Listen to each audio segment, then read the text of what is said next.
Gênesis 42 diz assim: quando Jacó soube que no Egito havia trigo, disse aos seus filhos: por que estão aí olhando uns para os outros? Disse ainda: ouvi dizer que há trigo no Egito, desçam até lá e comprem trigo para nós, para que possamos continuar vivos e não morramos de fome. Verso 3: assim 10 dos irmãos de José desceram ao Egito para comprar trigo. Jacó não deixou que Benjamim, irmão de José, fosse com eles, temendo que algum mal lhe acontecesse. Os filhos de Israel estavam entre outros que também foram comprar trigo, por causa da fome da terra de Canaã. Verso 6: José era o governador do Egito, e era ele quem vendia trigo a todo o povo da terra. Por isso, quando os irmãos de José chegaram, curvaram-se diante dele, rosto em terra. José reconheceu seus irmãos logo que os viu, mas agiu como se não os conhecesse, e lhes falou asperamente: de onde vocês vêm? Responderam eles: da terra de Canaã, viemos para comprar comida. E José reconheceu seus irmãos, mas eles não o reconheceram. Verso 9: lembrou-se então dos sonhos que tivera a respeito deles, e lhes disse: vocês são espião, vieram para ver onde a terra está desprotegida. E eles responderam: não, meu senhor, teus servos vieram comprar comida, todos nós somos filhos do mesmo pai, teus servos são homens honestos e não espiões. Mas José insistiu: não, vocês vieram ver onde a terra está desprotegida. E eles disseram: teus servos eram 12 irmãos, todos filhos do mesmo pai lá na terra de Canaã. O caçula está agora em casa com nosso pai, e o outro já não existe. Até aqui, até aqui.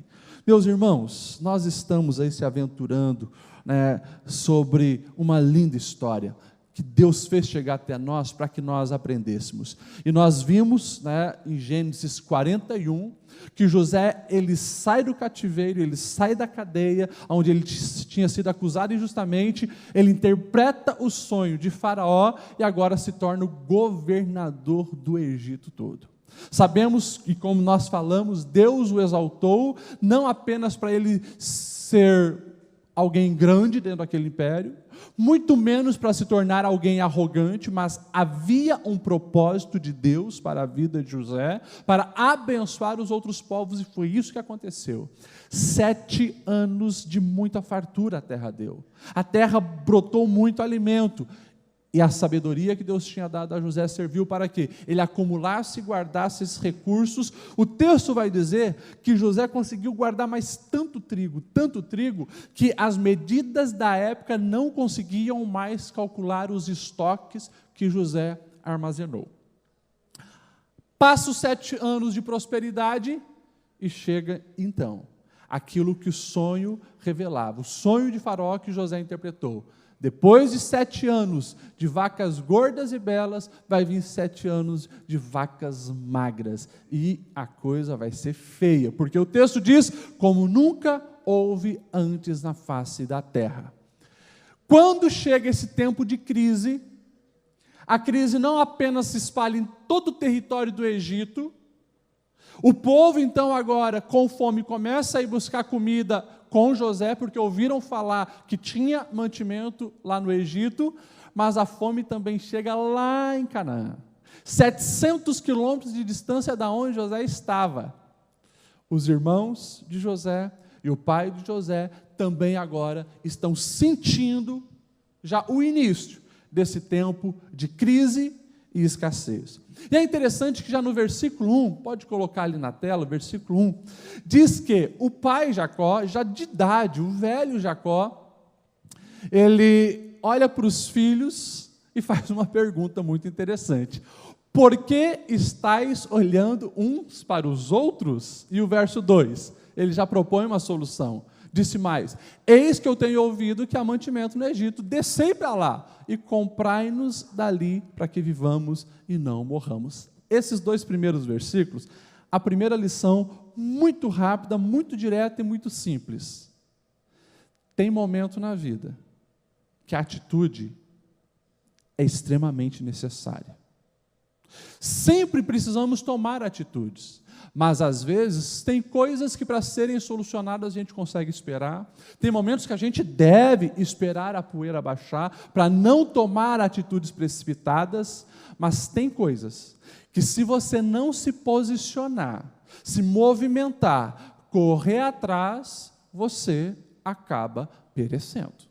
Então, primeira lição para cada um de nós hoje, nesta noite: tome atitude diante dos problemas. Não é para ficar se lamentando, procurando culpado, você que não fez isso, você que não fez aquilo, a terra não está dando mantimento mesmo, a gente não sabe o que fazer, o vizinho já não tem mais, o outro não tem mais, o que nós vamos fazer? Não adianta, tem que tomar uma atitude. E o velho Jacó ouviu falar que no Egito já tinha a solução, então se movimentem em prol da solução.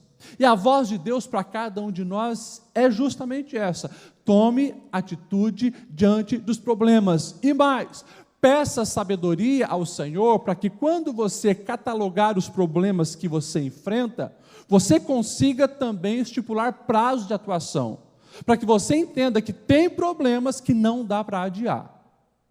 Se você adiar a resolução de alguns problemas, pode ser tarde demais. O verso 2 deixa bem claro: vocês vão esperar as crianças começarem a morrer, as mulheres começarem a morrer, nós todos vamos morrer de fome? Não, vamos se movimentar, porque não era apenas pegar o celular na época, e fazer ali uma descagem para o iFood que ia chegar comida, não era assim. 700 quilômetros da onde ele estava até onde tinha o mantimento, ou seja, 15 dias pelo menos a pé, 15 dias. Tem que se movimentar, tem que fazer alguma coisa. A voz do Espírito Santo fala para cada um de nós nessa noite, diante dos problemas. Calcule, vê se você pode ou não esperar, porque tem problemas que, se você espera para resolver, ele te engole, te destrói, e o prejuízo pode ser muito grande. Vamos correr. Pegou o primeiro recado, sim ou não? Amém. Segundo recado para você, para o seu coração. O texto, então, ele vai dizer que os irmãos de José chegam ao Egito. Chegam ao Egito e assim, não era apenas aqueles 11, os 10 que foram. Ele tinha 11 irmãos, o menor fica, não é apenas os 10 que foram. O texto diz que muita gente daquela região estava também passando fome e foram lá. Chegando lá, imagine isso, a chegada no Egito, muita gente buscando recursos, buscando alimento. Quem era que estava lá governando? José, calculando a distribuição, tanto pode ser vendido para esse, tanto para aquele, tal. Todos chegavam e sabiam quem era o manda-chuva, quem era que controlava, quem era que estava na direção. O posicionamento de todos foi simples e direto diante de uma autoridade. Se prostra, mas não fica apenas ajoelhado. O texto diz que eles colocam o rosto no chão. Reverência máxima para aquele homem, humilhação máxima para quem está aqui do outro lado. Eles não sabiam que era José e fazem isso. Olha o que diz o verso 9. O versículo 9 diz: lembrou-se então dos sonhos que tivera a respeito deles. Olha só, na versão ele diz: José lembrou-se dos sonhos que havia tido deles. Isso aqui eu acho fantástico, porque José, claro, ele identifica os irmãos não identificam ele, não apenas pela aparência dele, que já estava diferente, mas a posição, tudo aquilo era tão diferente, os irmãos não reconhecem, ele reconhece os irmãos, mas quando os irmãos chegam e se prostram, a mente de José vai para 20, quem sabe um pouquinho mais, até 20 anos atrás, e ele lembra daquele menininho de 17 anos, que teve sonho, que nós lemos lá no capítulo 37, o menininho que teve sonhos, e sonhou o quê? Os feixes do irmão se curvavam diante do feixe dele, e ele cai na bobeira de lá atrás, contar isso para os irmãos, e nós sabemos que os irmãos pegam ele, jogam ele no buraco, e depois vendem ele como escravo para o Egito. A lição que nós aprendemos aqui é que os sonhos que Deus não dá, eles jamais vão cair por terra, se nós mantermos a aliança com Deus. E você precisa sair daqui com essa certeza no teu coração. 20 anos se passaram. 20 anos se passaram. É muito tempo. É uma história de vida. Mas aquilo que Deus colocou na mente e no coração de José, para ele sonhar, agora estava acontecendo. José, ele bate os olhos naqueles 10 que haviam vendido ele como escravo, e ele se lembra dos feixes se curvando diante dele. Eu falei que Deus, Ele não deixa os sonhos que nos dá cair por terra, mas eu falei que existe uma condição, que é isso que nós precisamos olhar para a vida de José e aprender, para aqueles que mantêm aliança com Deus. Porque tem muita gente que recebe sonhos de Deus, muita gente. Na verdade, eu acredito que Deus, desde a nossa infância, já está dando sonho, colocando propósitos de vida no nosso coração e na nossa mente. E você pode perguntar, pastor Lediel, por que muitos não conseguem alcançar aquilo que Deus, muitas vezes, até em profecias, em palavras, prometeu? A resposta é simples e direta. A grande maioria não sabe esperar o tempo de Deus. 20 anos não é fácil.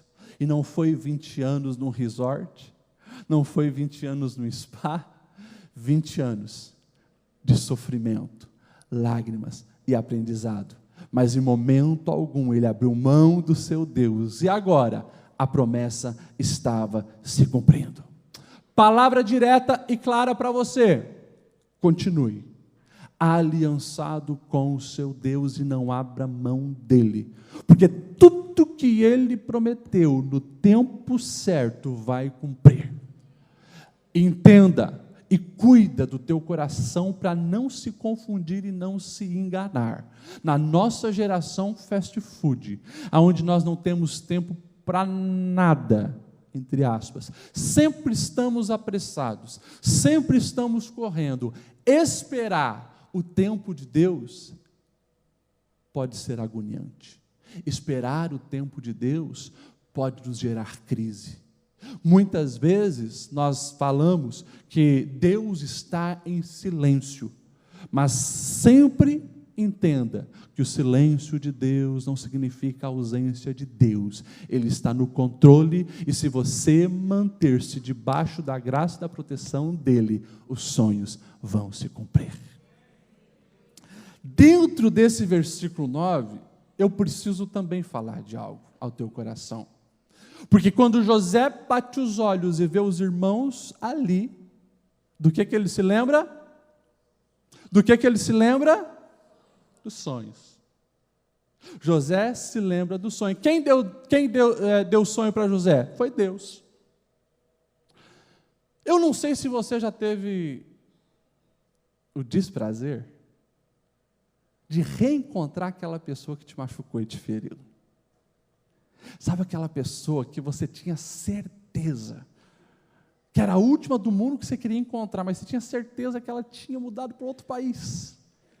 E de repente você está no supermercado e você dá de frente com ela. Não sei se já passou por isso. Sabe aquela pessoa que falou mal de você? Aquela pessoa que te traiu? Aquele sócio que te passou a perna? Sabe aquele homem que prometeu te amar e te traía e te enganava? Aquela mulher que prometeu fazer de você o homem mais feliz e fez tudo errado e virou teu pior inimigo? Sabe essa pessoa? Pois é. A pergunta que eu quero fazer para você é: quando acontece o reencontro, o que vem prioritariamente na sua mente? Ódio? Rancor? Agora eu vou me vingar.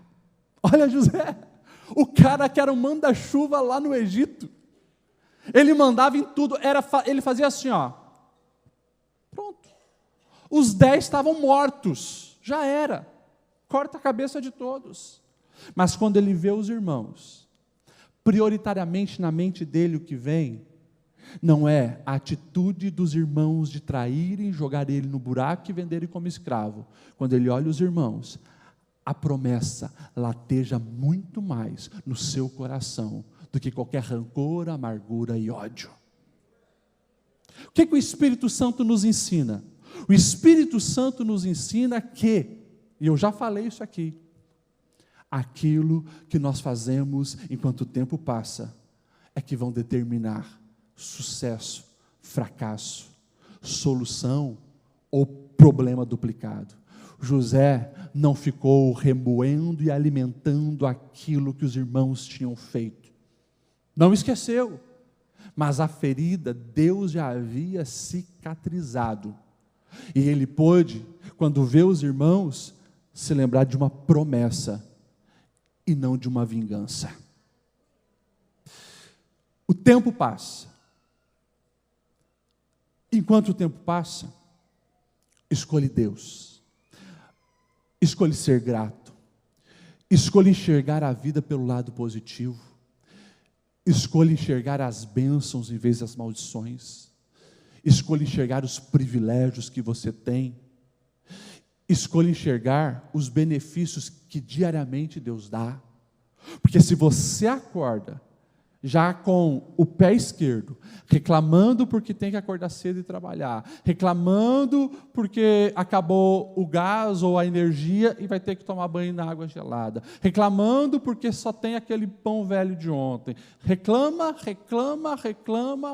o dia inteiro, e não consegue enxergar que teve uma cama quentinha para dormir, não consegue enxergar que ainda tem água saindo pela torneira, não consegue enxergar que acordou cedo porque ainda tem um trabalho enquanto milhões estão desempregados. A vida se torna amarga quando não se há gratidão, ligação com Deus, para acreditar e enxergar que Deus está nos sustentando e a promessa dele não cai por terra. Entenda isso, o tempo está passando.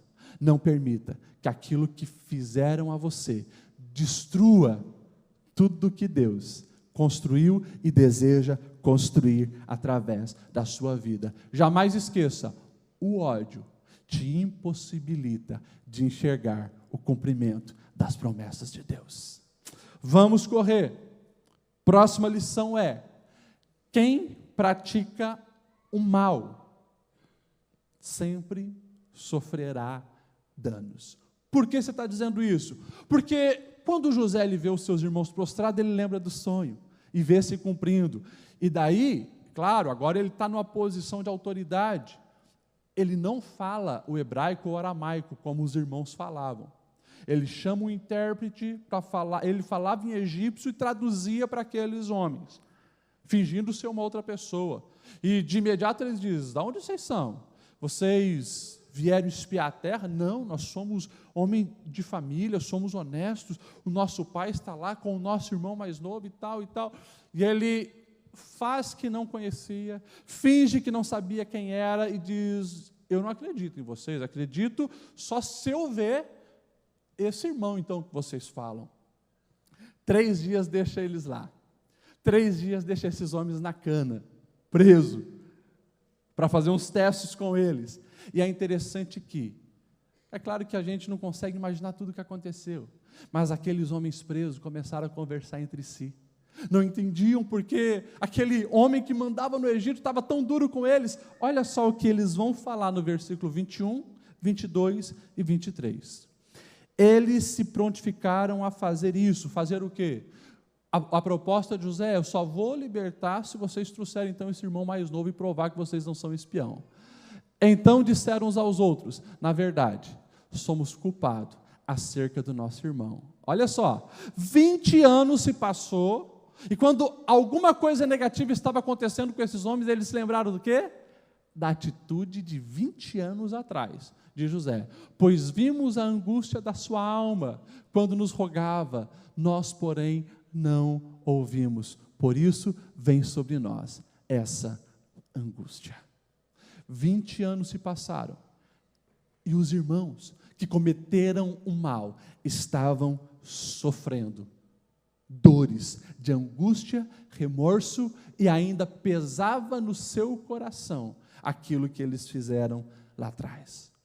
Um sábio já disse que quem pratica o mal torna-se vítima da mesma angústia ao que provocou. aos outros. Esses homens, nesses 20 anos, viveram oprimidos pela culpa, distante de Deus. Pastor Ediel, como você vai falar uma coisa dessa? Distante de Deus, nós não temos relato nenhum. Por quê? Eles não confessaram o pecado deles. Não confessaram ao pai, não confessaram ao irmão mais novo. Como que você sabe disso, pastor Ediel? O texto diz que quando eles então vão falar para o pai que Benjamim tem que ir, o pai diz, não, já se foi, agora Simeão ficou lá, e vocês querem levar o meu Benjamim? 20 anos se passaram, e eles não contaram ao pai. E daí, aquilo que o salmista vai dizer, lá no Salmo de número 32, versos 3 e 4, se torna uma grande verdade. O salmista vai dizer, enquanto eu mantinha escondidos meus pecados, a minha alma definhava.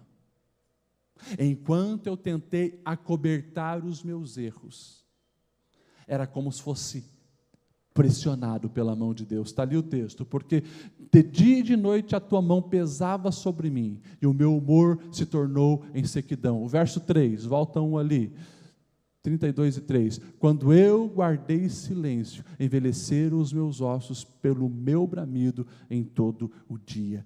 E o texto deixa bem claro, ele está falando, enquanto escondeu os pecados, a alma dele se amargurava. Escute o que eu quero dizer para você, eu quero que você entenda isso.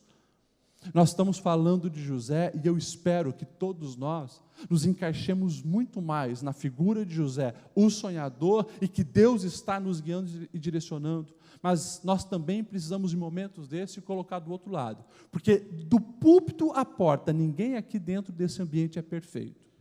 Nós vamos cometer erro, nós vamos cometer falhas, nós vamos usar palavras muitas vezes para ferir e machucar outras pessoas. Mas escute o que eu vou te dizer. Quando isso acontecer, também use a mesma língua que maldisse para bendizer, reconhecer o erro e pedir perdão. Porque enquanto você tenta manter oculto o pecado, o erro, isso começa a te corroer de dentro para fora. Hoje de manhã, num dos gabinetes pastoral que eu estava atendendo, chega para mim um senhor, já seus 30 e alguma coisa, ele diz, pastor, eu estou passando por um momento que eu não sei o que fazer. Os meus pais já são idosos, meu pai já passou dos 70, minha mãe está com 60 e poucos, e a situação é, ela sofreu semana passada um AVC. Levamos para o hospital, se internou, estava em tratamento, só que lá no hospital, a psicóloga foi ver, porque o quadro era evidente de um estresse absurdo. E ela começou a botar para fora coisas que eu nunca tinha ouvido, de briga, agressão e traição entre ela e o meu pai. Tantos anos passaram, e aquilo até hoje a prejudica. A vida é assim. O que nós precisamos fazer diante disso, pastor Lediel? A palavra nos diz que quem confessa e deixa o pecado, alcança a misericórdia do Senhor. Não fique sofrendo à toa. Não seja como esses irmãos de José, passou 20 anos, e qualquer coisa que dava errada na vida, a mente culpava e latejava, porque eles não se redimiram até esse momento. Para a gente finalizar, a última verdade desse texto, eu quero voltar lá em Gênesis 42 e o verso 8, que fala que quando então José, ele veio e encontra os irmãos pela primeira vez, e o texto diz, José, pois, conheceu os seus irmãos, mas eles não o conheceram. Na minha opinião, dentro da história de José, esse é um dos mais belos versículos. A última vez que esses irmãos viram José, e o texto deixa bem claro, é um menino de 17 anos, apavorado. É um menino de 17 anos chorando. Era um menino mimado, o pai o bajulava, o pai deu uma capa para ele melhor do que os outros, um menino frágil, que diante do caos, aonde ele estava para ser colocado ali à venda como escravo, não tinha nenhuma reação a não ser chorar e se lamentar. 20 anos se passaram. As mesmas pessoas se encontram. José o conhece, eles não reconhecem José. Pastor, porque o José provavelmente estava sem barba? Provavelmente. Estava com uma túnica muito bonita? Também. Tinha crescido? Também. Mas aquele José era um outro José. Não era um José mimado, não era um José medroso, não era um José covarde, não era um José que não sabia reagir. Era um José imponente, forte, autoridade. E daí a gente precisa fazer uma pergunta: como que o menininho de 17 anos se torna esse homem que governa o maior império da época, com uma imponência e um poderio absurdo? E a gente já falou sobre isso, como aconteceu. Lágrimas, dor, sofrimento, calúnia, prisão, pedrada, pedrada e mais pedrada. É por isso que nós temos falado, e eu preciso enfatizar essa verdade: o sofrimento que nos aflige não é para nos matar, é para nos preparar para os sonhos de Deus. Nos preparar para os sonhos de Deus na nossa vida. Pastor, mas na hora da dor é complicado. Na hora da dor é complicado. Só você e Deus sabe do desespero da alma. Só você e quem sabe o chuveiro ou o travesseiro sabe quantas lágrimas já foram derramadas. Mas esse processo tem gerado maturação para a sua vida, e Deus está te preparando para a vitória. Falei e repito aqui: as adversidades sempre abrem diante de nós oportunidades. Ou a adversidade, você a absorve negativamente, ela te mata, te deprime, te leva para uma vida sem sentido, ou ela faz você crescer e se tornar uma pessoa melhor. Tem uma foto que rodou o mundo durante muitos anos. Provavelmente você conhece essa foto na verdade da Guerra do Vietnã, se eu não estou enganado, 1972. Essa foto dessa jovem, o nome dela é Kim Phuc. Ela está correndo, a roupa já tinha sido queimada por uma substância, a pele dela estava queimando, e ela, desesperada, correu em direção ao fotógrafo e a um jornalista que estava ali pedindo ajuda. E nós conhecemos o decorrer da história dela, que ela foi ajudada, muitos dias internado. Essa menina passou por 17 cirurgias de reconstituição da pele e do corpo. E essa menina, ela tinha vergonha dessa foto, porque essa foto rodou o mundo, e eles foram acolhidos, essa família de vietnamita foram acolhidos no Canadá, e lá teve algumas vezes que algumas pessoas reconheceram ela, e ela se envergonhava disso e não queria falar do assunto, até o dia onde ela teve um filho, e ao pegar essa criança no colo, Deus ministrou ao coração dela. Ela tinha se tornado cristã, e ela começou a entender que o que ela passou, o sofrimento da vida dela, poderia ser usado para abençoar muitas crianças que hoje vivem a situação caótica que ela viveu. Pode passar outra foto. Passou dos 50 anos, ela lançou agora Um livro, inclusive, já está traduzido no português. A menina da foto. A Kim pegou o sofrimento dela e já há alguns anos ela tem uma ONG ajudando, estendendo a mão para crianças que estão em lugar de guerra. E ela tem feito a diferença, porque entendeu que aquele sofrimento que ela passou também foi uma oportunidade para portas do mundo inteiro se abrir e receber o benefício através da vida dela. Pastor Lediel, o que isso tem a ver com a minha vida? E a última lição é justamente essa. O processo é difícil, mas o resultado é fantástico. O processo na vida de José foi difícil, mas o resultado foi fantástico.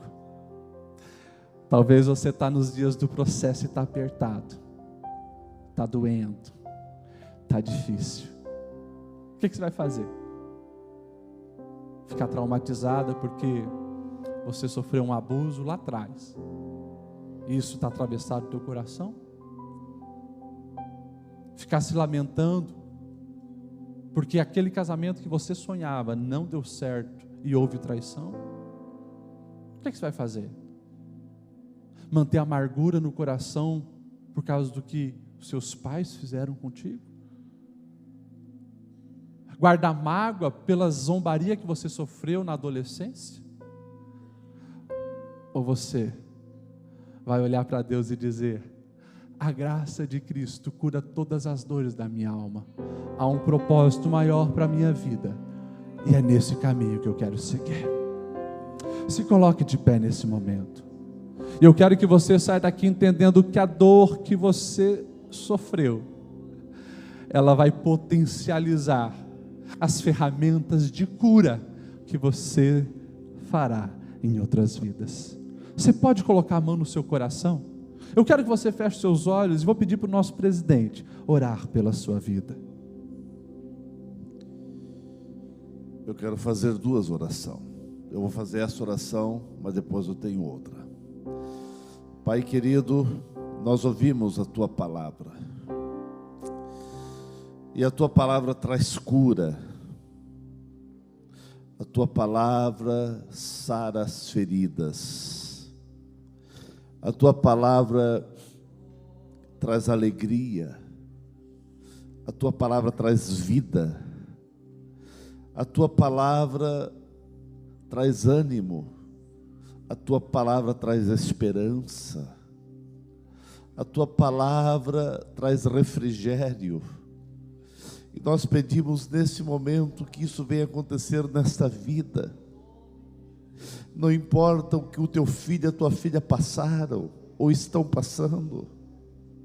Não importa as dores, o sofrimento, as batalhas, as decepções, as frustrações, as lágrimas.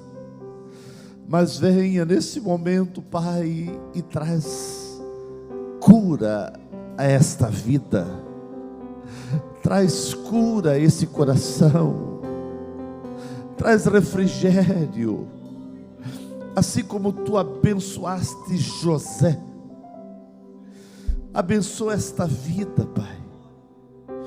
José passou por tanto traumas, frustrações e decepções, dores e sofrimento, mas Tu o abençoaste abundantemente. Abençoa o Teu filho abundantemente, é o que eu peço em nome de Jesus. Receba a Tua vitória, receba a Tua bênção, receba refrigério, receba cura, receba alegria. Seja aniquilado, destruído todo o mal que fizeram para você, toda praga, toda palavra maldizente que falaram para você, seja aniquilado em nome de Jesus, e a vitória é tua em nome de Jesus.